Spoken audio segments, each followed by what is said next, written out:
Transformasi geometri sudut. Assalamualaikum warahmatullahi wabarakatuh.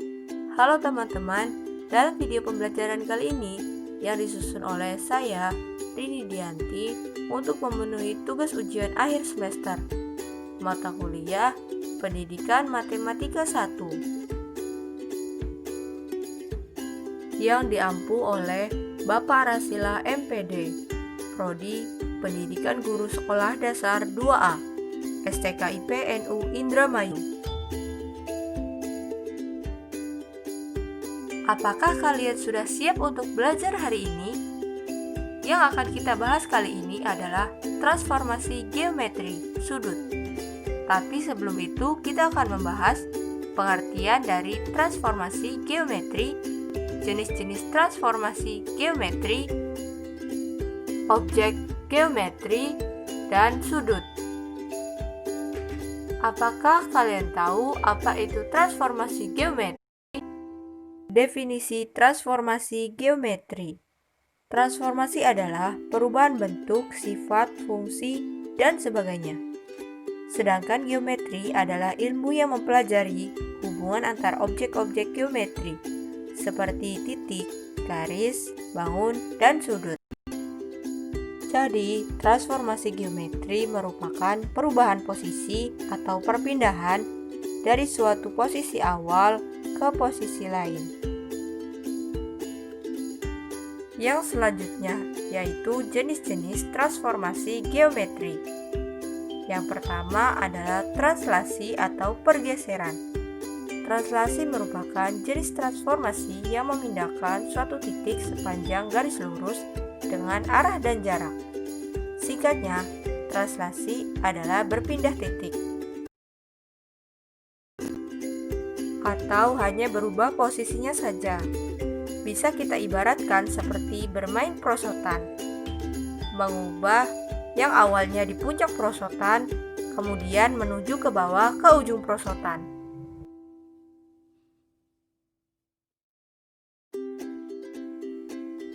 Yang kedua yaitu refleksi atau pencerminan.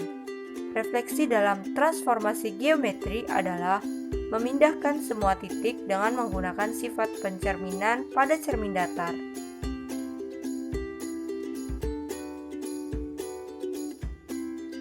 Coba kita lihat garis dan titik merah pada gambar di samping. Garis dan titik-titik merah tersebut berpindah, namun seperti halnya dihadapkan pada cermin datar.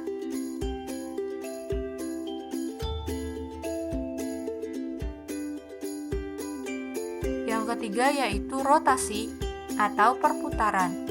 Rotasi dalam transformasi geometri adalah memindahkan sebuah titik ke titik yang lain tetapi tidak mengubah ukurannya.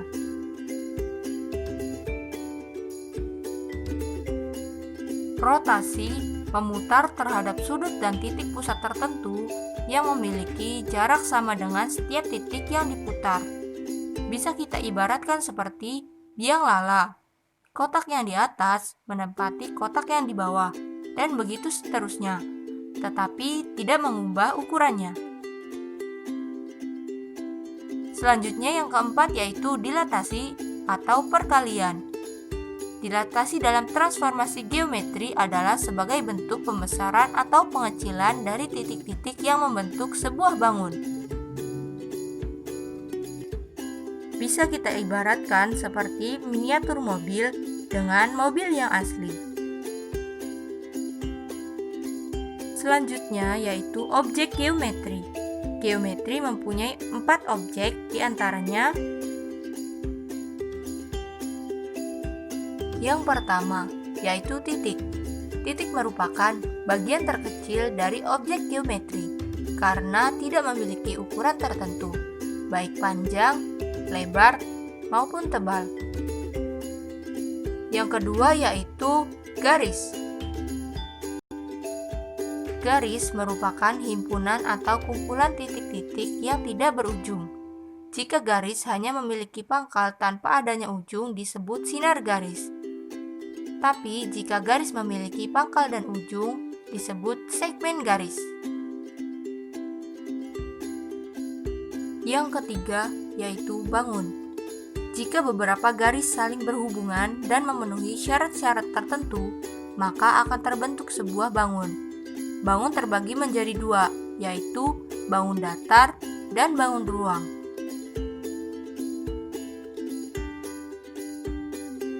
Yang keempat, yaitu sudut.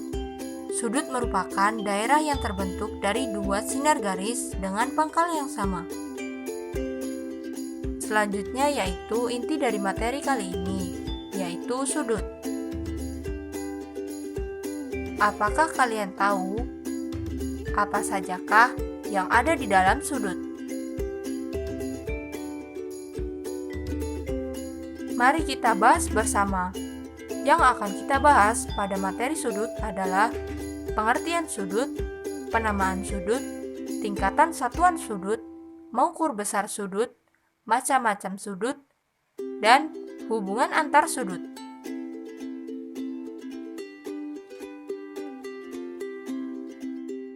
Mari kita ke pembahasan yang pertama pada materi sudut, yaitu pengertian sudut. Sudut adalah sebagai jarak putar antara dua buah sinar garis yang memiliki titik pangkal yang sama.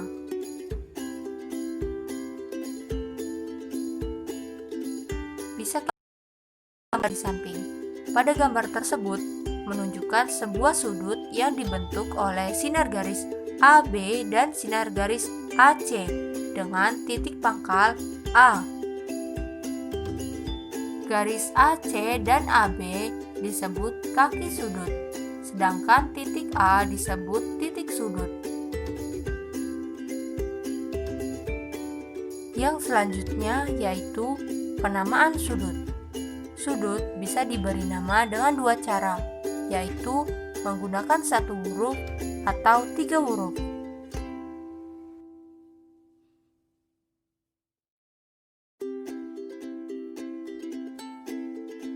Untuk nama yang menggunakan satu huruf dapat diambil dari nama titik sudutnya.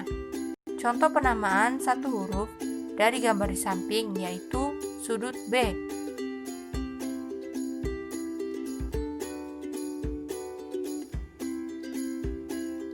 Untuk nama yang menggunakan tiga huruf, di mana nama titik sudutnya diletakkan di tengah-tengah di antara dua huruf lain.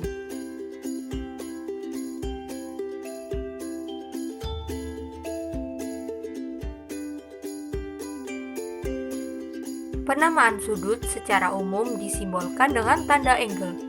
Kemudian dilanjutkan dengan titik pangkal lain, titik sudut, titik pangkal lain. Pada contoh di atas, sudut tersebut bernama sudut ABC dengan besar sudut 50 derajat. Yang selanjutnya yaitu tingkatan satuan sudut. Tingkatan satuan sudut merupakan besar suatu sudut dapat digunakan satuan derajat, menit, dan detik. 1 derajat sama dengan 60 menit. Ditulis menggunakan simbol tingkatan satuan sudut. 1 derajat sama dengan 60 menit. 1 menit sama dengan 60 detik. Ditulis menggunakan simbol tingkatan satuan sudut. 1 menit sama dengan 60 detik. 1 derajat sama dengan 60 dikali 60 detik sama dengan 3600 detik. Ditulis dengan simbol tingkatan satuan sudut. 1 derajat sama dengan 3600 detik. Contoh soal satuan sudut. Isilah titik-titik di bawah ini dengan benar. Ada 4 soal yang masih berupa menit sama dengan berapa jika dalam derajat.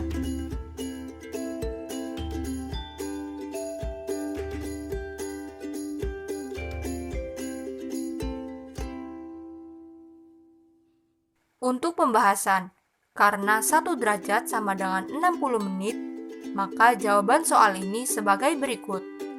Nomor 1, 72 menit sama dengan 60 menit ditambah 12 menit sama dengan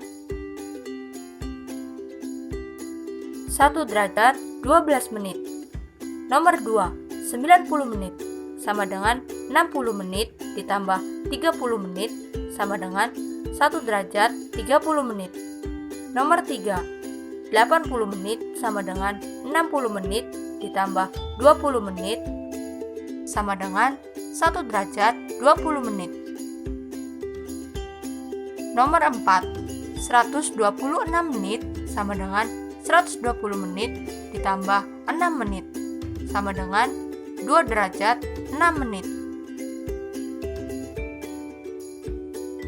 Selanjutnya yaitu mengukur besar sudut. Besar sudut adalah besar daerah yang dibentuk oleh sudut dalam satuan derajat pada interval 0 derajat sampai 360 derajat. Besar sudut 0 terjadi apabila sudut tidak membentuk daerah. Dan besar sudut 360 derajat terjadi saat sudut membentuk daerah lingkaran sempurna. Untuk mengukur besar sudut dapat menggunakan busur derajat. Kita bisa melihat gambar busur derajat di samping. Ada skala 0, pusat busur, alas busur, dan yang berupa angka itu adalah ukuran besar skala sudut. Dan garis merah adalah contoh sudut ABC yang besarnya 50 derajat. Ada tips untuk mengukur besar sudut, yaitu salah satu garis sudut harus berimpit dengan alas busur. Titik pangkal tengah berada pada pusat busur. Lalu,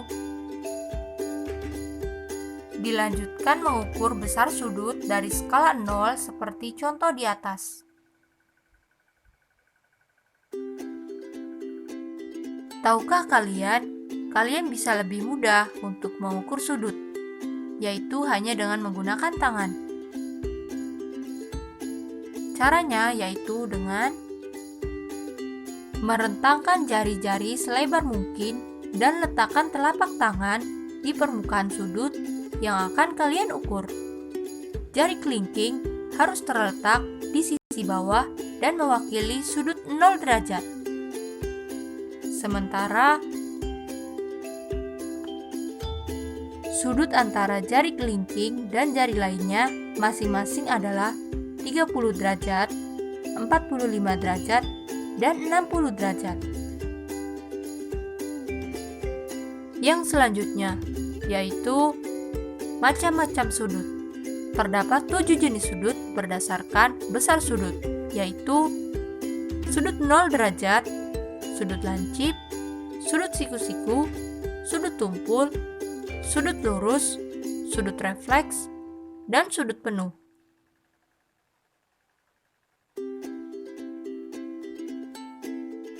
Yang pertama adalah sudut 0 derajat.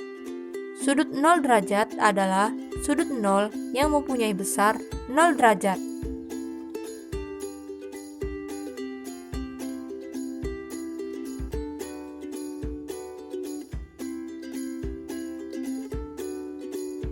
Sudut ini hanya terlihat sebagai sebuah garis lurus yang merupakan dua sinar garis yang berimpit dan tidak membentuk daerah sudut.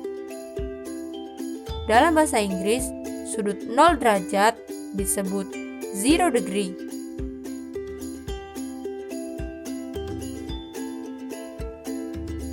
Selanjutnya yaitu sudut lancip. Sudut lancip adalah sudut yang besarnya kurang dari 90 derajat. Dalam gambar tersebut, titik sudut 0 membentuk sudut lancip. Dalam notasi matematika, 0 derajat kurang dari X kurang dari 90 derajat, dengan X besar sudut yang diukur. Dalam bahasa Inggris, sudut lancip disebut acute angle.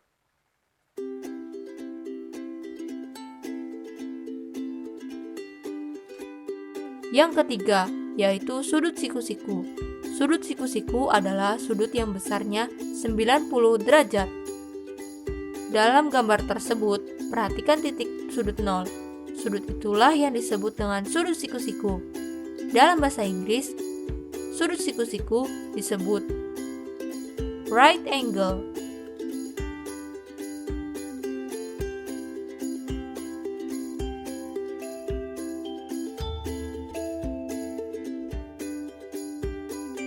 Yang keempat, yaitu sudut tumpul. Sudut tumpul adalah sudut yang besarnya antara 90 derajat sampai 180 derajat. Dalam notasi matematika, 90 derajat kurang dari X kurang dari 180 derajat dengan X besar sudut yang diukur.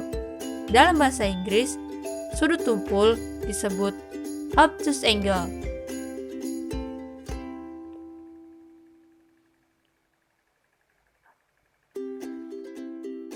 Yang kelima, yaitu sudut lurus. Sudut lurus adalah sudut yang mempunyai besar sudut 180 derajat. Sudut lurus dalam bahasa Inggris disebut straight angle. Yang keenam, yaitu sudut refleks.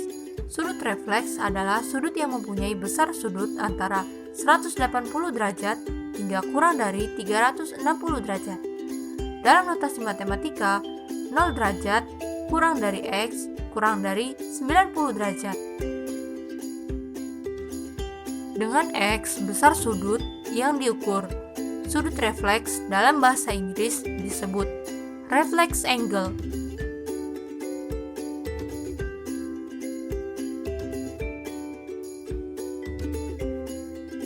Yang ketujuh, yaitu sudut penuh. Sudut penuh adalah sudut yang mempunyai besar sudut 360 derajat. Sudut membentuk daerah lingkaran penuh. Sudut penuh dalam bahasa Inggris disebut complete angle.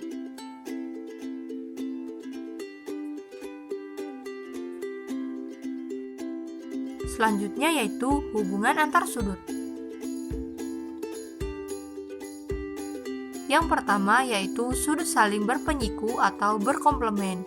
Yang kedua, sudut saling berpelurus atau bersuplemen. Yang ketiga, sudut saling bertolak belakang. Yang keempat, hubungan antar sudut pada dua garis sejajar yang dipotong garis lain, yaitu A. Sudut sehadap, B. Sudut dalam berseberangan, C. Sudut luar berseberangan, D. Sudut dalam sepihak, E. Sudut luar sepihak. Yang selanjutnya, hubungan antar sudut. Yang pertama, sudut saling berpenyiku atau berkomplement. Dua sudut dikatakan berpenyiku apabila dua sudut tersebut membentuk sudut siku-siku 90 derajat, dengan salah satu sudutnya merupakan penyiku dari sudut yang lain. Bisa kita lihat pada gambar, sudut BOC penyiku dari sudut AOC atau sebaliknya.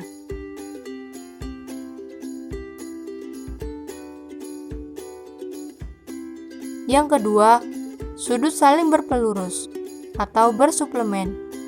Dua sudut dikatakan berpelurus apabila dua sudut tersebut membentuk sudut lurus 180 derajat, dengan salah satu sudutnya merupakan pelurus dari sudut yang lain.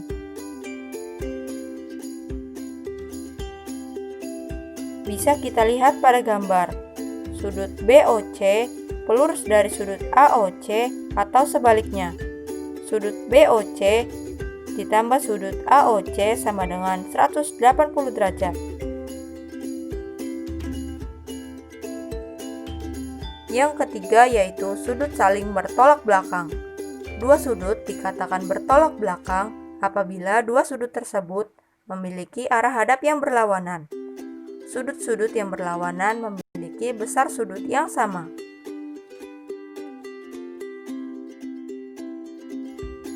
Bisa kita lihat pada gambar. Sudut BOQ bertolak belakang dengan sudut POA dalam kurung. Sudut BOQ sama dengan sudut POA dan sudut POB bertolak belakang dengan sudut AOQ dalam kurung sudut POB sama dengan sudut AOQ. Hubungan antar sudut pada dua garis sejajar yang dipotong garis lain. Misalkan terdapat dua garis sejajar yaitu P dan Q dipotong oleh garis R di titik A dan B. Akibatnya terbentuk sudut-sudut dengan berbagai sifat tertentu, yaitu melanjutkan berbagai sifat dari poin keempat, yaitu hubungan antar sudut pada dua garis sejajar yang dipotong garis lain, yaitu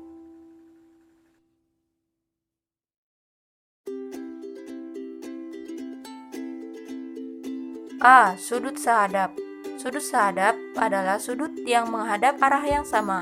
Contohnya, sudut A1 dan sudut B1, sudut A2 dan sudut B2, sudut A3 dan sudut B3, sudut A4 dan sudut B4. B. Sudut dalam berseberangan, yaitu sudut yang letaknya di dalam antara garis P dan Q dan letaknya berseberangan. Contohnya, sudut A2 dan sudut B4, sudut A3 dan sudut B1. C. Sudut luar berseberangan, yaitu sudut yang letaknya di luar garis P dan Q dan letaknya berseberangan. Contohnya, sudut A1 dan sudut B3, sudut A4 dan sudut B2.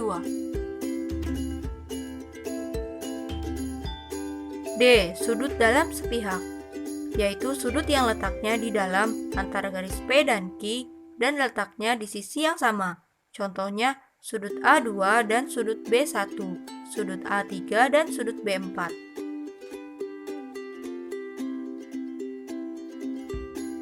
E. Sudut luar sepihak, yaitu sudut yang letaknya di luar antara garis P dan Q dan letaknya di sisi yang sama. Contohnya, sudut A1 dan sudut B2, sudut A4 dan sudut B3. Contoh soal menghitung besar sudut. Untuk soal, dari gambar segitiga di samping, jika besar sudut CBD adalah 120 derajat, maka tentukanlah besar sudut ACB.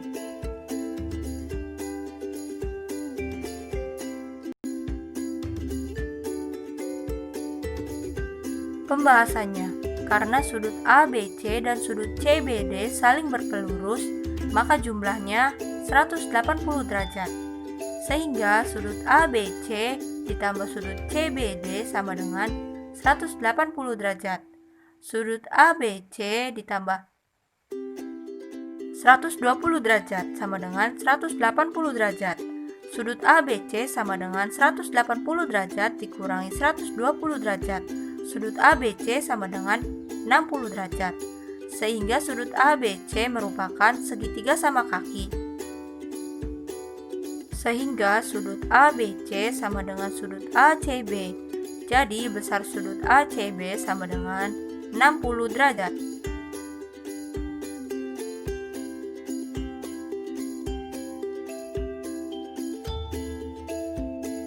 Nah, itu tadi penjelasan tentang materi transformasi geometri sudut. Terima kasih sudah menonton video ini, dan semoga bermanfaat. Jangan lupa untuk terus belajar dan berlatih di rumah ya. Wassalamualaikum warahmatullahi wabarakatuh.